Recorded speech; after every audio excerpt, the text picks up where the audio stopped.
going to build the best football program in the SEC Conference. You have now arrived at Stadium in Gale. The kick, it's been blocked again! How about it? It's been blocked again! It's going to heat one deep down the field. It's going to be to the goal line. It's going to be gone! It's a touchdown! And the Gators have won the game! Tyreek Cleveland! How about it? I can't believe what I just saw! Dropping back to throw. Pops and fires the ball over the middle. It's Norrie! It's Norrie! Got a touchdown! Norrie's got a touchdown! Oh, man! Norrie's got a touchdown! Ahmad Black, in his final game as a Gator, takes it all the way home and sends Urban out the winner. You have now arrived at Stadium in Gale.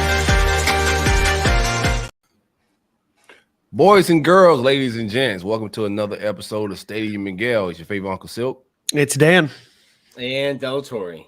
Same corner, same time. Happy Martin Luther King Day to everybody out there with the day off celebrating and vibing. How y'all boys feeling?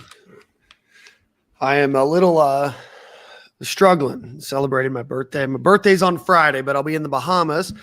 Shout out to me. Shout out to me. Give yourself a shout out is It's egregious. Yeah. So golfed on Saturday morning, came back, rested for a little bit, and then had a group of people get together. I don't know how I lost my voice. Wasn't screaming and yelling, but who knows, right? Bender vibes. Yeah. There we were. Started early. Yeah, spent yesterday. Thought the Dolphins were going to be able to pull one out. Glad they didn't. Did not. Did not. What a kick in the gut. What an absolute just kick. Turn the game on expecting a blowout, be along my merry way by halftime, and they hold me till the end. They did. I mean, just until the very end, we take the lead and everything. Dan got crunk in the group chat, man. Yeah, I mean, a Thompson was at the helm. We thought we had in the bag, but my cousin, just like us Thompsons do, we disappoint at the finish. That's hilarious.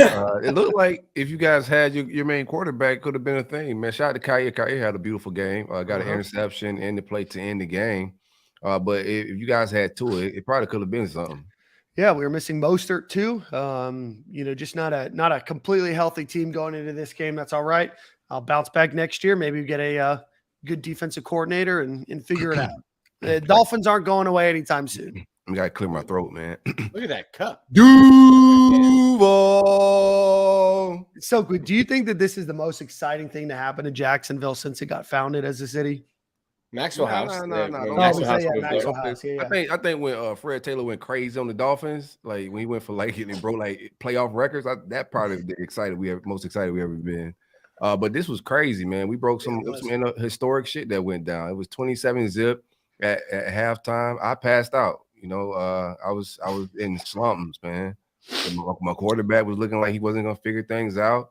I don't know what Asante Samuel had going on, but he had Trevor dialed up for a little minute there.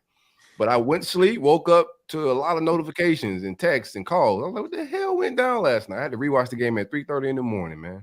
Yeah, dude, that was nuts. We were at the bar, and that was kind of on in the background. Everybody kind of tuned out once it was 27-0.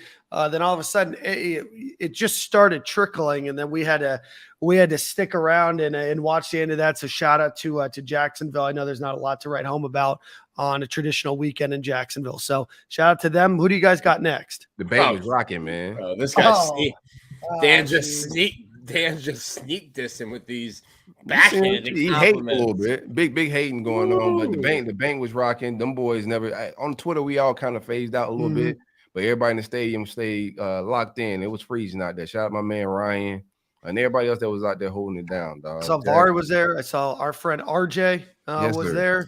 Everybody was out there celebrating. No, happy for them. Congratulations, Jacksonville. Should be a good game against the Bengals. A lot of good playoff football this game or this season so far. So looking at Richard's post-game Instagram stories, Dan, I think there might be a dance-off at the wedding.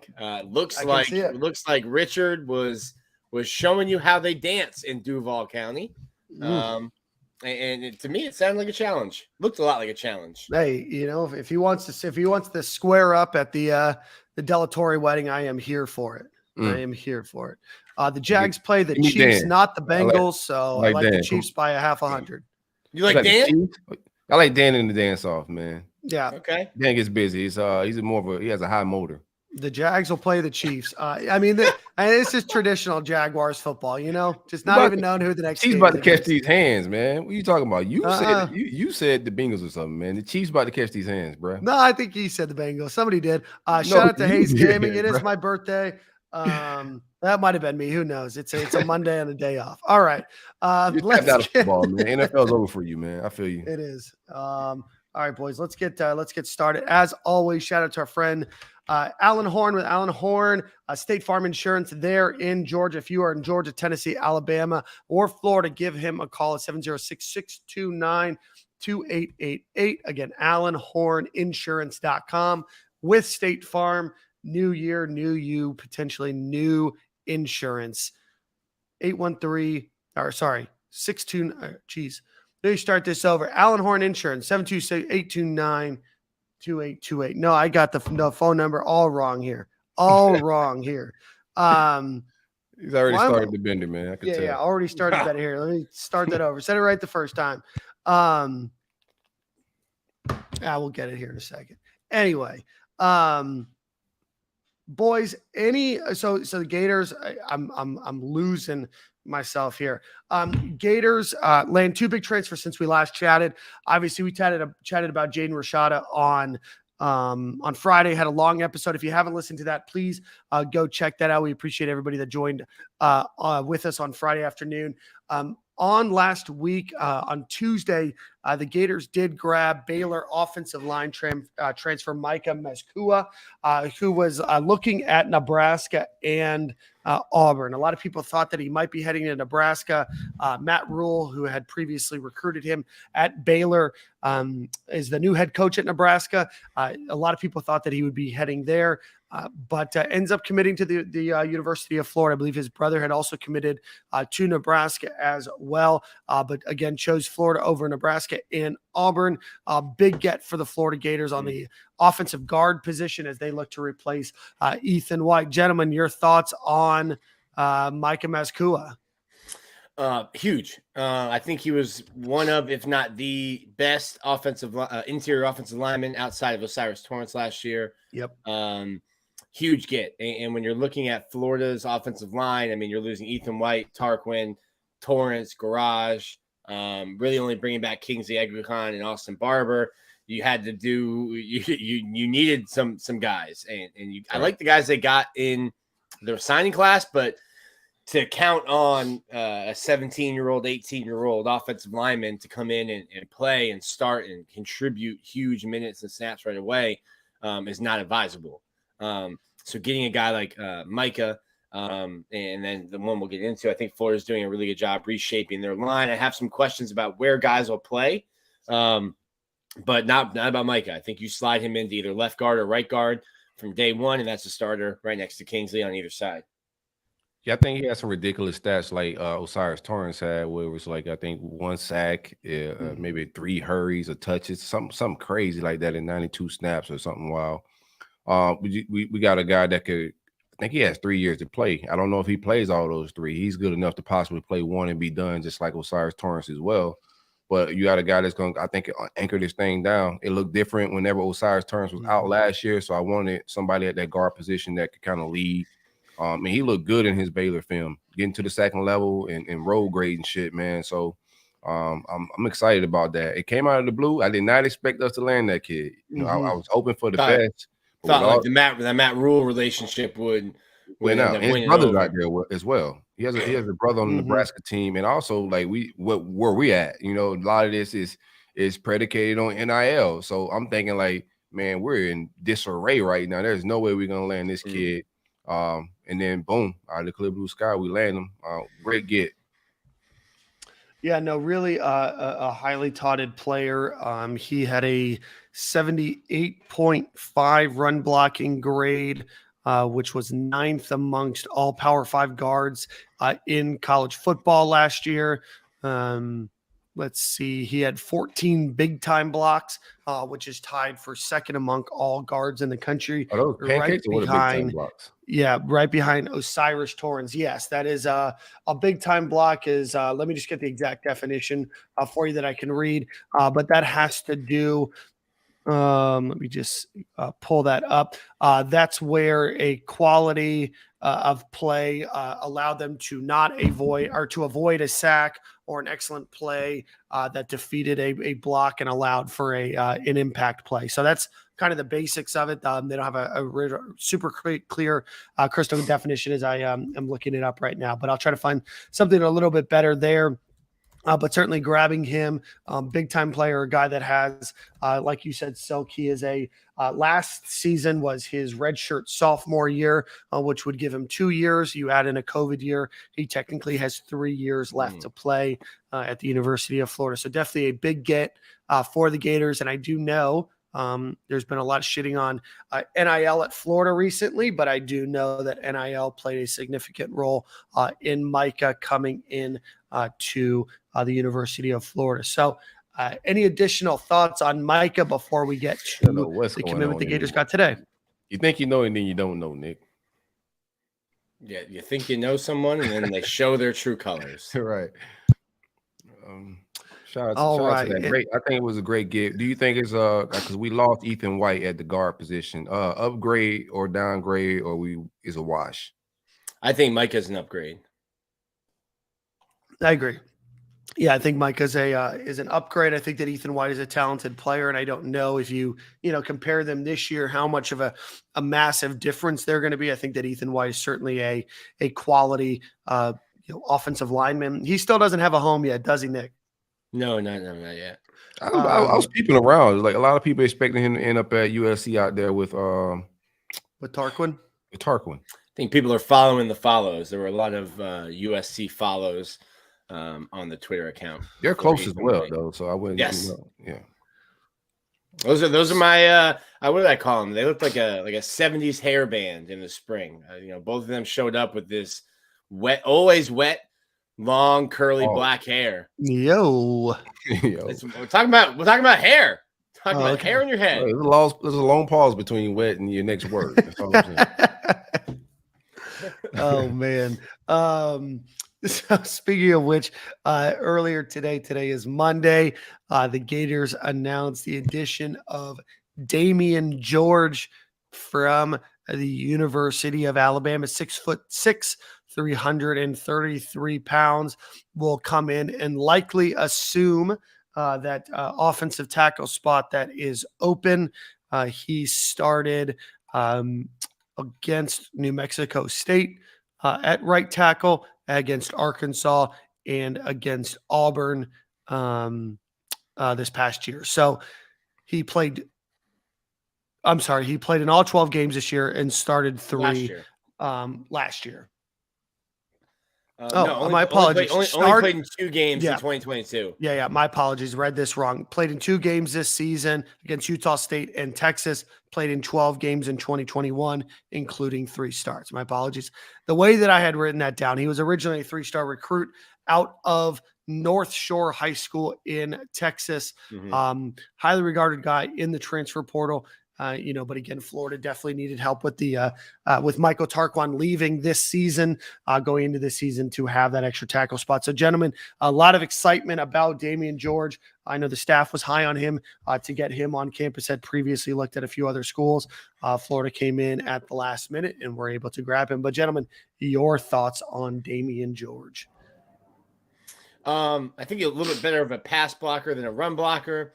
And someone from who I've talked to, it'll be interesting to see if they leave him at tackle or if they view him more as an interior lineman. Right now, you need tackles. I think. What do you have? You have Barber, Connors, Farmer, and I'm missing one. Scrolling through my story, and William Harrod at tackle. Okay. Cam Waits was a tackle. They moved him, and people are saying that, I think there was some confusion. People thought they only moved him for the game, for the Las Vegas Bowl, but he had moved during the season. They slid him inside. They think Cam Waits is better, as an interior lineman with his footwork and his speed. it'll be interesting to see. Do you move Cam Waits back out? Do you put George inside? You still need a tackle. I expect Austin Barber to start at left tackle. So you're looking for a right tackle, and you obviously needed some guard help, but you had plenty of guards, on your roster right now. So you need a tackle more than you need a guard, especially after getting a plug and play guy like Micah. Yeah, no, did pretty well. Had in 2021, he was ranked highly by Pro Football Focus. Obviously, didn't play a ton this season, and there's a lot of excitement about him coming, especially with a lot of his experience. Still, I don't think that this is a net positive over Michael Tarquin leaving, but I also don't know, and we'll see this year how much of a net negative it is with him coming in. So I think that the Gators do get obviously better with the addition of Damian George than they were earlier today, but I still think that offensive line is still maybe a little bit talent deficient from what we've seen. Doesn't mean that they will be going into next season. And I know that they're trying to, advance Austin Barber and Jalen Farmer. I know that they're excited about a lot of the players that are, next up in line that are going to be taking, but it is good to get a guy like Damian George with a lot of experience to be able to come in, add Micah Mazuka, who I think is a net positive over Ethan. And maybe you're not as strong, but you're probably right there, which is probably about as good as you were going to ask for when two of your return starters do decide to transfer. Right. Yeah, I mean, the tackles at Alabama are no joke. You feel me? Going to Alabama as a 3-star, he knew it was going to be kind of a work in an uphill battle to be that guy, because they get the best offensive tackles in the country every single year. The mindset of the guy you're getting in the locker room, I like the guy that Billy's going to get out of that program. So far, Taraji Mitchell, all these guys are coming from good locker room cultures and good programs. I think that's a plus. Yep. I was surprised when Nick said that he was better at pass blocking, because that seemed to be like just snooping around on Bama, some old message board stuff. It was saying that he just probably wasn't athletic enough to be a tackle there, and they was going to probably try to play him at some guard. But we'll see, man. I'm excited about him. He's huge. This staff definitely have a type when it pertains to offensive linemen. They like 6'7", 6'8", 330, 340, 350, like big ass guys, bro. So pause. But I think it's a good get. Everybody was panicking a little bit. I wouldn't mind getting one more tackle in here, to be honest with you, man. What's that? Is that a Ray Shrimmin song? The I ain't got no type. Yeah. It sounded just like that too. I was the third member. I don't know if you knew that contract dispute. Yeah, you must have left right before I saw them perform. He opened up for Post Malone. Yeah. We the three of us started the group together, and they, I can see that. They want to pay you the $13 million. An NIL dispute got me out of there. All right. So with that being said, let's talk a little bit, and we're going to talk about Gators basketball today here in a minute. So the Gators do add two more people. Do want to announce that Jordan Young, a former cornerback for the Florida Gators, has announced that he will be heading to Cincinnati. So best of luck to Jordan Young. On Friday, we obviously broke down the Jaden Rashada story. We're not going to talk too much more about it. He did not end up enrolling as of 11:59 on Friday. There is probably still some workaround should you get there, but I think all three of us do not expect Jaden Rashada on campus before at the earliest summer, if at all. I'll tell you this: watching the Cormani situation play out, it's way more fun watching on the sidelines than covering it. Like than it being like the team that you cover.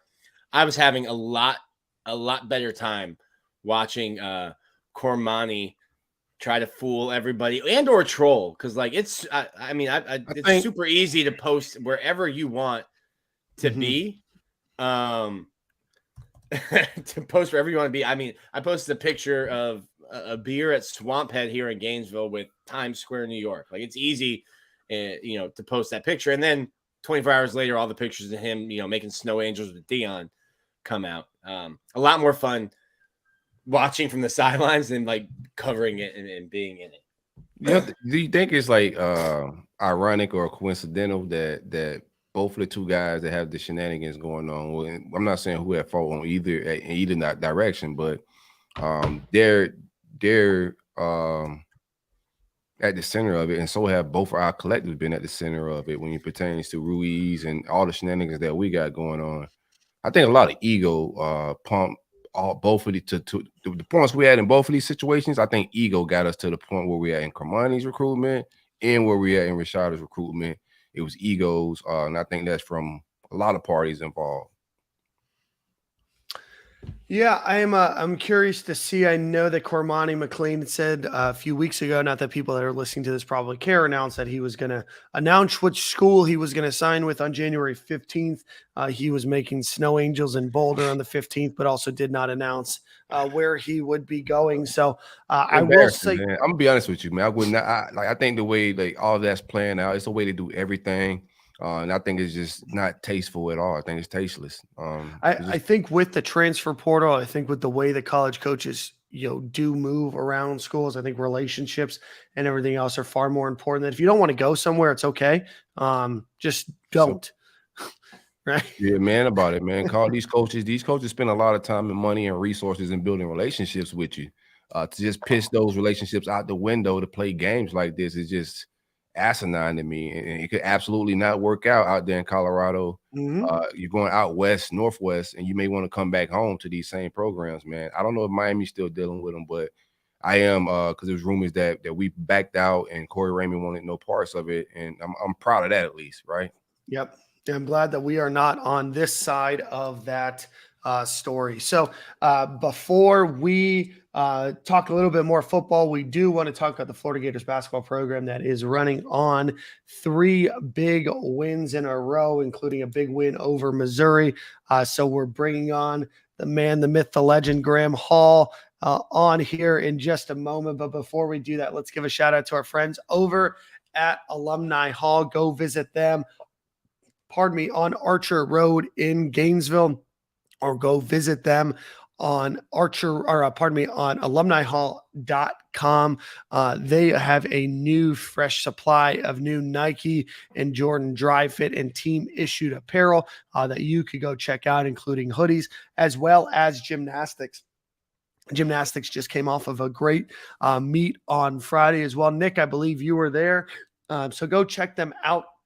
New basketball gear, new gymnastics gear, Nike, Jordan, all the traditional stuff that you might get at Alumni Hall is available.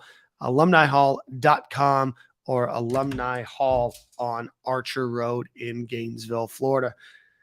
Graham Hall, it is a pleasure, my friend, to have you on. How's everything going, my friend? What's going on, guys? Good to be here. Thanks for having me. Look at the hair. To be here. Look at the you hair. You like it, man? Yeah, bro. You throw it out, cuz. Nick didn't give me much time to make it look good, so if it doesn't look great, it always looks blame good. the man. Yeah, That too kind of you guys. I appreciate it, man. It took me a while to find the look. Why didn't anyone tell me I could rock the hair for a while? To make me go around looking ball when I didn't you gotta have brand yourself, man. That's a nice signature hair thing right there. You got going. Keep the fro going, my guy. Graham was a one guard guy for a while, just like kitchen bathroom save some cuts. money doing that, man. Oh yeah, absolutely. Now you're saving money by not doing anything, just letting it grow. No, that's probably like real good. You get the good shampoo, right? Yeah, absolutely. I mean, I'm using tea tree oil. See what I'm saying? I gotta stay youthful. I mean, some of us gotta, look like we're under 30, Nick. I'm sorry, man. I'm trying to make sure that I'm, holding it down, bringing the youthful vibes to the beat. Yeah, you going, gotta try, man. How you guys doing, man? Thanks for having me here. Absolutely, Graham. It is a Gators with you guys. No, yeah. Well, let's talk basketball first, and then we can talk about all the other things Gators want to get your opinion on. Everything that's happening in Gator Nation. Gators have Gators basketball right now. 3 big wins in a row. One against Mike White and the Georgia Bulldogs, then snap LSU's 13-game home winning streak, and then go ahead and beat Missouri, who I believe at the time was 13-4. Graham, talk to us a little bit. The Gators basketball program may struggle a little bit. A lot of people weren't super excited. Maybe it was a fool's gold era here in Gainesville rather than a golden era. Talk to us a little bit about what's changed in Gator Nation basketball. Yeah, I think a lot of people were a little bit down on this team for the first 13 games, right? But I think that's kind of reflective of obviously being a first-year head coach, bringing back half of last year's team, and then really the difference to start this season compared to last year was the strength of schedule. I know you guys, from being familiar with this team, have seen that they've played UConn, who until this recent, 5-game streak that they've been on, could have made a claim as being the number one team, the national championship favorite. Xavier's up to number 13 in the polls. At that time, that FAU loss looked pretty bad, right? But look at FAU now, 16-1, just entered the top 25 today. Dusty May is doing some great things for that team. That's an NCAA tournament team in my mind. Obviously, Oklahoma ranked as well. I mean, the list goes on. Every team that Florida has lost to hasn't been one of those quadrant 4, quadrant 3 teams. Last year, Florida lost to Texas Southern, a pretty demoralizing loss because it was a quadrant 4 loss. You haven't had any of those this year. And so Florida has remained around 50 in Ken Pom. And really the biggest improvement for the last month, you can win some games all the time, but what does it really mean for you? Are you making improvements? I think that when you look at the advanced analytics of this team, the improvements that they've made over the last 6 weeks, I mean, they're up from 80th in adjusted defensive efficiency to number 14 in the country out of 352 teams. They have a top 5% defense in college basketball right now. Not a great rebounding team, but when they get teams in the half court, they do a really, really good job limiting the opponent from going on and scoring around the rim, hitting 3-point shots. The 3-point defense has improved as well. And I think that really one of the strengths of this team has been their ability to, limit teams and then also create an effective half-court offense. One of the worst things that they have been doing was just not knocking down shots, which is one of those, I think, very frustrating things for not just a fan base, coaching staff, but for obviously players as well, because you can do everything right. And if that ball just doesn't fall through the hoop, it's like you failed the test in a way. And Florida was doing everything preparation-wise to build up and get good shots. They just weren't hitting those shots. You saw in these last couple of games what happens even when they're down 7 points early, 11 points early. When they play good defense in the half court and actually knock down 40% of their shots, this is a really, really good team. I mean, they've rallied from big deficits early on here in these past 2-3 games. And in this last one, you're facing a Missouri team that had the number 4 offense coming into this game. And really, had beat Kentucky, had contended with a lot of really good teams out there, and Florida ends up managing to come back from an 11-0 early deficit because of how good defensively they are. So if this team can stay on this current path, keep playing good defense, and actually hit some of their shots, they're a really, really good team. But that isn't always the case, and you've seen what happens this season when they don't knock down shots. Mm-hmm. Yeah, Ken Pom looking right now has the Gators 44th in the country right now. A lot of statistical improvement over the last few months. But Graham, looking at these Ken Pom rankings, first time I've looked at them in a while, you have 1, 2, 3, 4, 5 SEC teams that, and many of which Florida still has to play, through, the rest of this SEC schedule.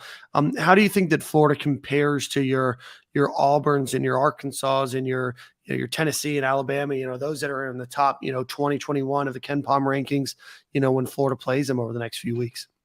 In terms of talent and even, I think, coaching experience, Florida is in a different tier. They're kind of on the outside looking in, right? I mean, look at the coaching in the SEC. Obviously, John Calipari, Bruce Pearl, Nate Oates. I know that they're dealing with a little distraction up there in Tuscaloosa, but, there are going to be 6 teams in the SEC, 6 of 14 teams that are going to be shoo-ins to the SEC tournament. And then every year you get a team like Texas A&M or Vanderbilt go on a run and make the tournament. That means half of the league is going to make it to the SEC. So you're probably going to have to win 9 SEC games in my mind. And when you look at Florida's February schedule, I mean, that is daunting. They got to go on the road repeatedly and play some really, really tough teams. So they're going to have to pick up some wins against these Ole Misses, the Mississippi State, win some away games here over the next couple of weeks. Because you look at the rest of the schedule, you look at the Kansas State game that they're going to have to play at the end of January, it's going to get pretty tough to make sure that you actually win out and make the SEC tournament just because of how daunting the slate is. And if they can go to Tennessee in February and steal some games, go to Lexington and steal one of those games, they still have to play LSU here at home to end the season. If they win those games, I think this is going to be a team that ends up making the tournament with a 9-9 SEC record and maybe, only 18 regular season wins, which again speaks to the strength of schedule and just speaks to that turnaround there and how daunting, of course, the SEC is. So if they can manage to do that, I think a lot of people will be very impressed with the turnaround and the job done in year one, because Todd Golden got here and said the expectation is just to make the NCAA tournament. I know that at Florida we have higher expectations for a lot of teams, but really just the amount of parity in college basketball, the transfer portal, and being year one of a new coach. I mean, the expectation should just be get to the tournament, see what happens, right? Make some noise if you can. Speaking real quick to that, what Graham said, starting January 28th, Florida will go to Manhattan, the Little Apple, Manhattan, Kansas, to face Keontae Johnson, who's having an absolutely Apple. That's what they call it. That's what they call it. They call it That's crazy. They call it Little Apple. Yeah, 26th in KenPom. That's hilarious. Keontae's having an amazing season there. Great to see him staying healthy and playing basketball. But then Tennessee, 2 games in Kentucky, Alabama, Georgia, LSU, at Arkansas. So yeah, definitely sort of a backloaded schedule, I guess you were kind of alluding to there, Graham. Yeah, let's just speak to the Keontae thing first off. I mean, there was a lot of people, myself included, who thought that he would never get a chance to play college basketball again. Not even just from and it wasn't in his hands, right? Desire, of course, you put him out there, he'd be playing all day and all night. But in college athletics, it's different than even being in the pros, where there are so many people worry about liability. I mean, you could have what happened to him if you're a professional soccer player and you're back out on the field 6 months later making money. In college basketball, administrators, there were so few that wanted to take the risk to even give Keontae Johnson another chance. I mean, go back, I've talked about this 12 years ago, to what happened to Alan Chaney, where he has his collapse at Virginia Tech, is the only Division I basketball player playing with his condition and doesn't get his chance to last more than 5 games. For Keontae to get another chance and to be killing it again, I mean, it warms my heart. I got to be totally honest, man. I mean, that guy is one of the nicest guys out there. He loves Florida, reps Florida when the times were bad, when the times were good. I love to see him out here killing it. He's going to make it to the league in my mind, and he's going to keep repping Florida. People should be proud of him.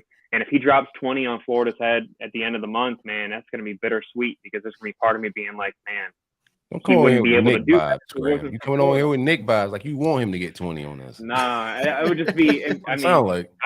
I mean, moral victories in a way. People are always like, Graham's waiting for a 30-piece with 10 rebounds. 20 and hits the game winner. I mean, just like he did against LSU earlier in the season. If he's the one who beats Florida, that's going to be just like a shake your head and smile. Can't even be mad about that. It's better than someone hitting a half-court shot on you. I'd rather have Keontae drop 20 on my head and lose the game than in some fluke way. It's just a great story. I hope he makes the league.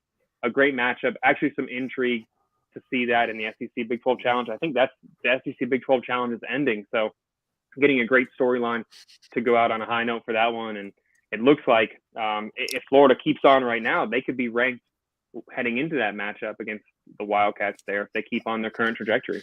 Yeah, but like Nick said, Gators are going to face 4 teams over an 11-game stretch that are all ranked in the top 26 with KenPom right now. So we'll definitely be a nice little battle-tested time for the Gators. Hopefully get them prepared for the SEC tournament and for March. Graham, what else can we expect out of this Gators program? We saw that Colin Castleton just won SEC Player of the Week. Anything else we can expect, or do you expect, maybe prognosticate a little bit on this team and kind of where you think this team will be? I know you said potentially in the tournament, obviously getting a little bit stronger, but what are some other thoughts that you have maybe on the Gators this year?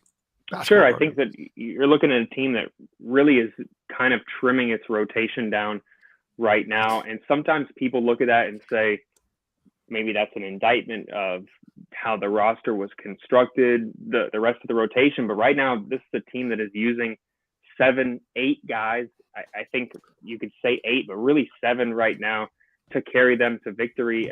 And several of those guys, I think, are going to be in the NBA here in a couple of years.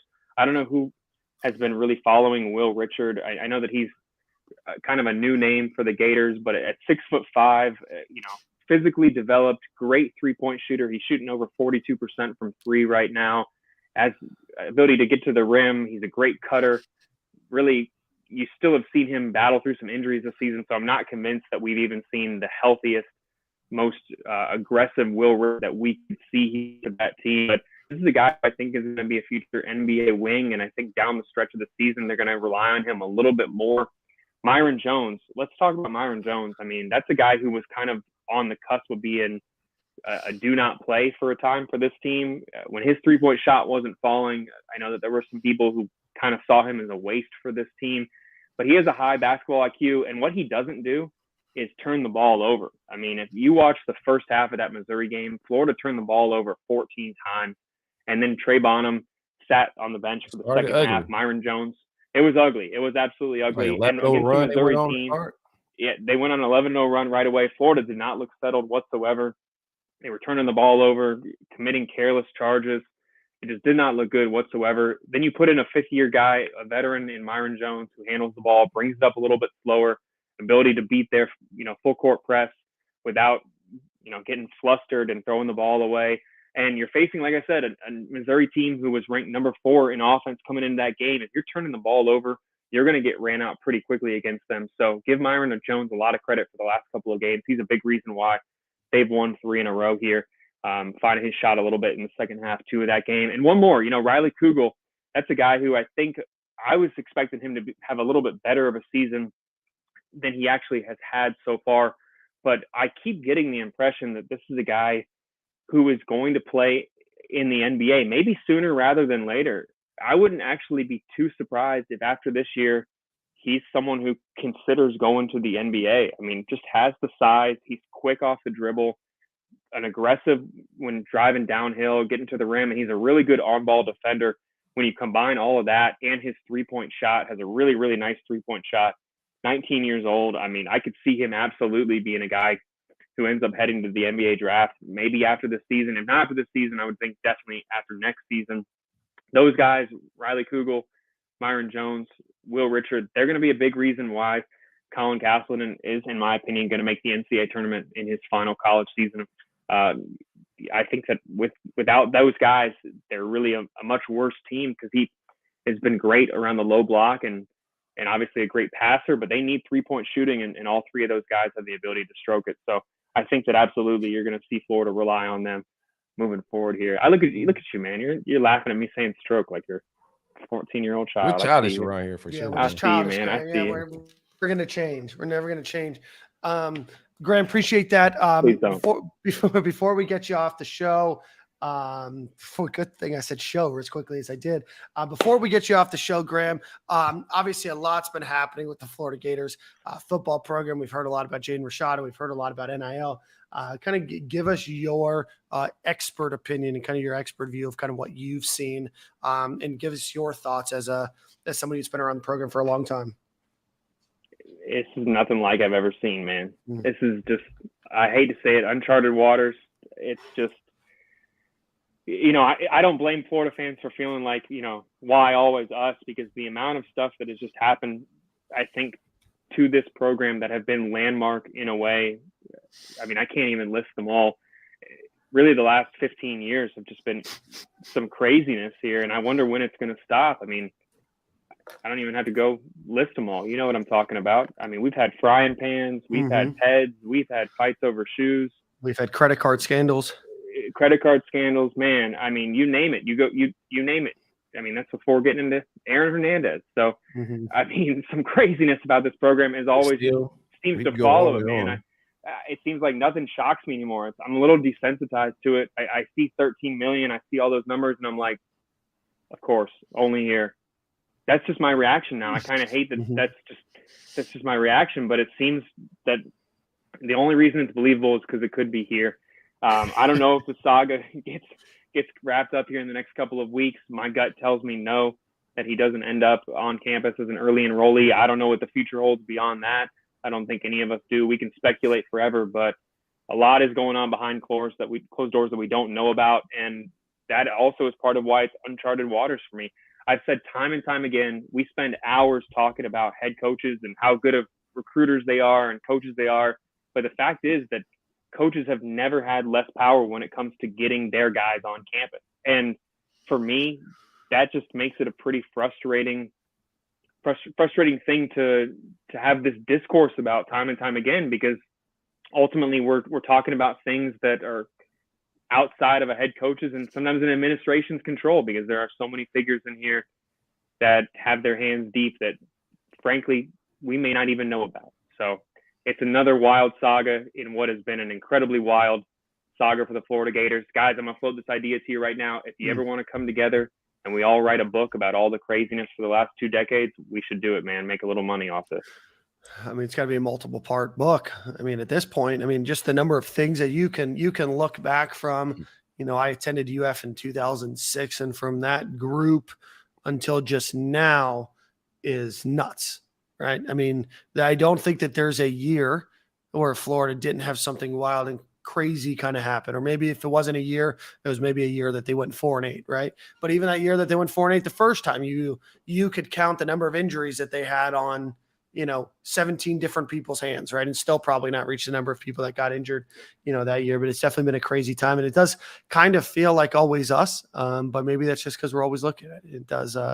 You just have a little bit of a different microscope. But something always seems to happen in Florida. And here we are. Well, Graham, thank you so much for your time. Since we last had you on the show, I know that we announced it when it happened, but tell everybody where they can follow you now. And thanks so much for your time, and have a great rest of your day, my friend. Hey, thanks for having me, guys. Always my pleasure. You guys always kill it. Long-time listener. You know it. My pleasure to be here. You can find me now at Swamp 247. We got a podcast as well. Recruiting episode just dropped. We'll have a basketball episode a little bit later, probably a couple of days. You can find us at Swamp 247, 24/7 Sports. Always my pleasure being here. You guys know it. We got to link up pretty soon here. You guys do a great job. Awesome. Well, let's do it again here soon, Graham. Appreciate your time, my friend, and we'll talk to you soon. Appreciate y'all. Y'all take care, man. Awesome. All right, man. Hold it down. Graham Hall with the Swamp 247. I thought Graham was going to hit us with the long-time listener, first-time caller.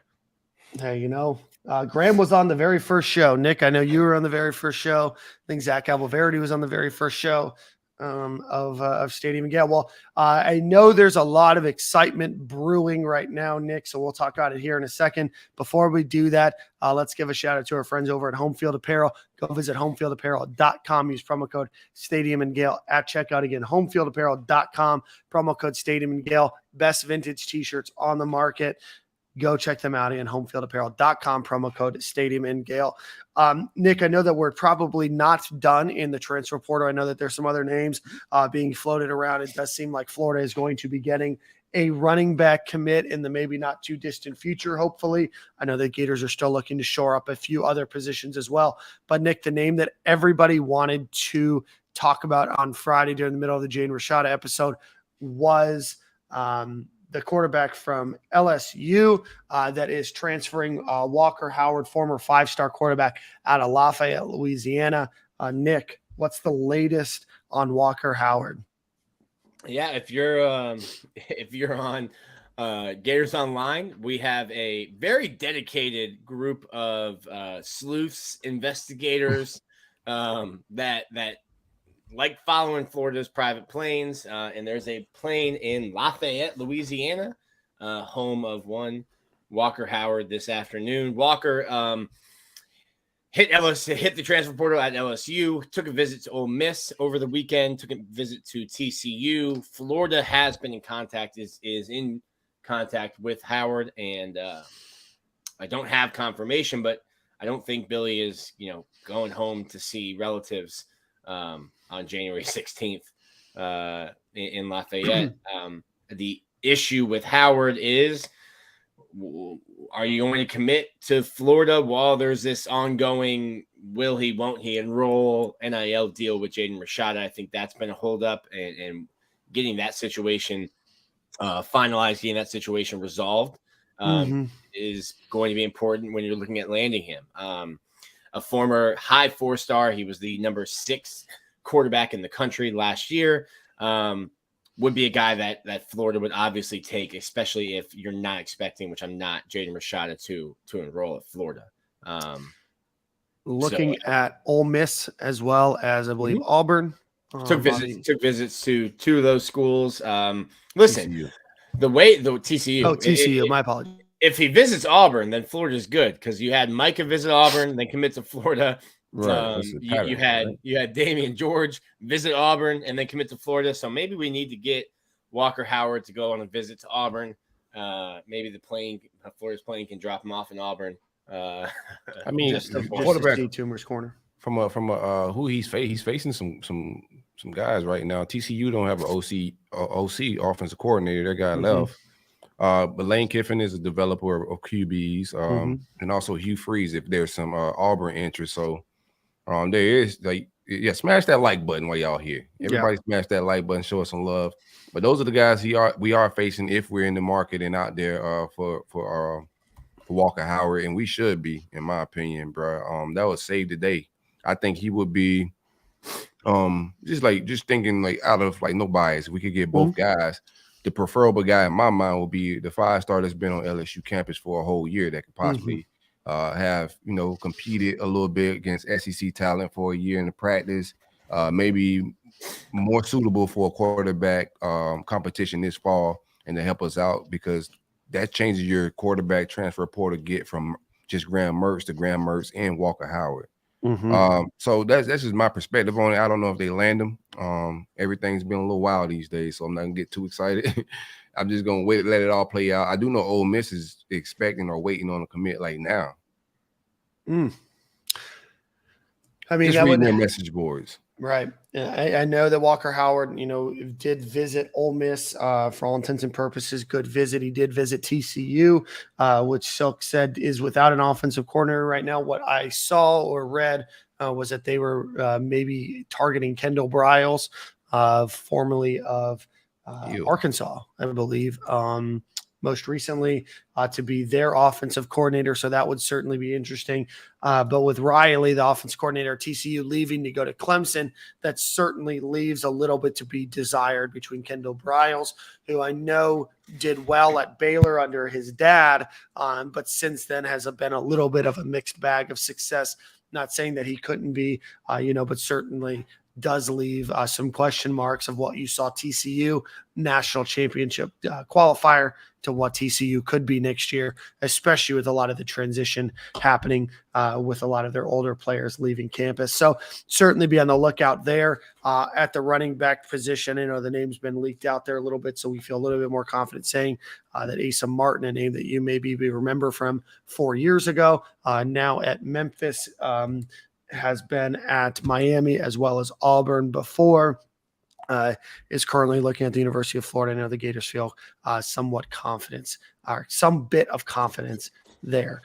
So with that being said, Sonny Dykes is an amazing OC. About TCU, yes, totally agree. I'm not saying that he wouldn't be, just pointing out that Texas Christian is without a offensive coordinator right now. Gentlemen, before we get into kind of closing thoughts here, Nick, talk to us a little bit about the gymnastics meet that you went to from a viewing perspective. Well, that was 2 weeks ago. I was just watching from the couch last week. Oh, okay. My apologies. Just watching from the couch, but I think I'll be spending a bunch of Friday nights watching, ESPN or SEC Network. It's a really fun event. Especially live. If you're in Gainesville and you can get a ticket, I know those things are always sold out, and there's only a couple more meets at home, but a lot of fun. My girl Peyton Richards does a floor routine with all late 90s, early 2000s rap. Normally floor routines are like classical music or some kind of pop dance song, and she's just got Dr. Dre instrumentals. While she does her floor routine. I'm gonna tune in now. You sold me. In person, it's awesome. It's live. It's really cool to see like the stuff that these ladies do, the body control that they have. Is just really impressive. And we get stuck in covering football and obviously I love baseball, watch baseball, but just like the power, grace and like body control that they have doing some of this stuff. It's almost like watching like when you watch the X Games and they have like crazy names for stuff. I'm watching with my fiance and she was a high level gymnast and she's like, oh yeah, that's like a 360 triple McTwist. And I'm like, what? That sounds ridiculous. She's like, oh, that's just what it was. I'm like, also, how'd you see that? Like she just like jumped in the air, did 4 turns and 2 flips. And you have a name for that? How'd you even know? Yeah, I will say they're a lot of fun. that to me is an exceptionally impressive, and I know it comes with a lot of time and knowledge of the sport. And without having that, it would make it challenging. But I will say the difference of knowing, the difference between 3.5 full turns and 4 turns when it happens over the course of, I don't know, a third of a second is really incredible. But as Nick was talking about, the Gators do the number 2 team in gymnastics right now. So shout out to Jenny Rowland, a friend of the program here, in her team that beat beat the Auburn Tigers, where she was the coach at, or an assistant coach at the university or at Auburn before coming to University of Florida. Beat them 197.825 to 197.200. Leanne Wong got her first 10 of the season, her second career 10 on the bars, and her third overall in her career. Leanne Wong gets a 10. Yep. 2 10s. Another 10, 2 10s. Sorry, my apologies. And then she gets a 9.975 on the floor. Then Trinity Thomas gets her first 10 on the floor, which is her 22nd 10 for her in her career. 5th straight 10 on floor. She did not compete in floor in the first meet, so the last 4 were during the playoffs, NCAA tournament. No, She's incredible. just the GOAT. Just the GOAT. Yeah, she has 22nd 10s for her, 11th 10 on the floor, and tied for 4th in NCAA history in total 10. So shout out to her. Gentlemen, any final thoughts before we wrap up this Martin Luther King Day holiday? Working on getting the GOAT on the podcast. So hope to have Trinity sharing the pod, or will be sharing the pod with her in the midst of greatness. Yep, we'll have 2 All-Americans back in the show, her and Silk. NFL. You already know Silk. what time it is, man. Yeah. And NFL All-American Silk. I live the wild life. According to my dad, Silk. I live the wild life. Shout out to your dad. Yeah. Any final thoughts, gentlemen, before we head out here? Your dad know that I would have made it pro if my high school coach wasn't a hater. Yeah, that's all you need. See? You see what I'm saying? You usually had Papa Thompson as your high school coach. You would have been, you would have had a gold jacket on the podcast. Absolutely. Speaking of high school coaches, you see that story about that coach out of Texas that got in trouble because he was making his players do push-ups, and they were, I think they had to do like 400 some odd push-ups, and then they got in trouble because they were starting to throw up and everything else. Let me see if I can get the full story here. But yeah, he was making them do.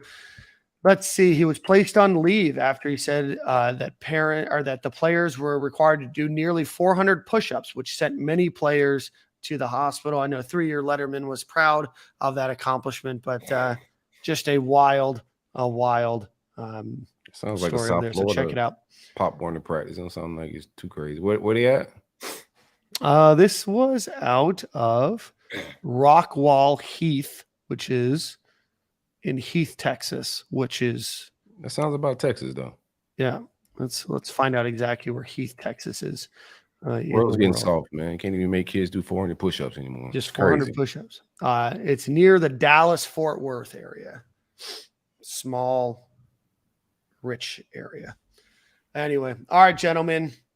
Same corner, same time next week. Same corner, same time. Alrighty. Hopefully we get a quarterback, man. Maybe we show up to the corner with a quarterback. We'll see. Maybe we can do a pop-up show for that one if that happens. Oh, definitely. I got time. Nick, I think you have the song of the week. Hopefully I'm prepared for this. This always comes out of left field, man. This is a wild card. What you got? Shoot. I'm just gonna go to my recently listened. I think I did a different Joyner Lucas song the last time, so I'll do Joyner Lucas, The Problem, this time. You be vibing to Joyner Lucas, huh? Yeah. I like him. It's good vibes. Joyner Lucas, The Problem, Dan. This exit music is the vibes, though. Let's get up out of here. Yeah. Can I just make my song of the week the exit music? Yeah, it goes, man. It gets people going. Same corner, same time. Might be a slightly different time. I forgot I'm flying back from the Bahamas next week. We'll figure it out. Hey, man, tell my cousins I said hello, man. I will seek out your cousins. Then, and hey, just a quick plug. As always, for my birthday, raise money for the V Foundation. So go check that out on my Twitter page. Always try to give back to a group that is giving money directly to those that are trying to find cures for cancer, and it is working. Cancer mortality rates are dropping drastically each and every year. So if you are a person that is capable and able and would like to give to the V Foundation, link is on my Twitter page. But other than that, we will see you guys at the same corner, same time next week. Thank you, gentlemen.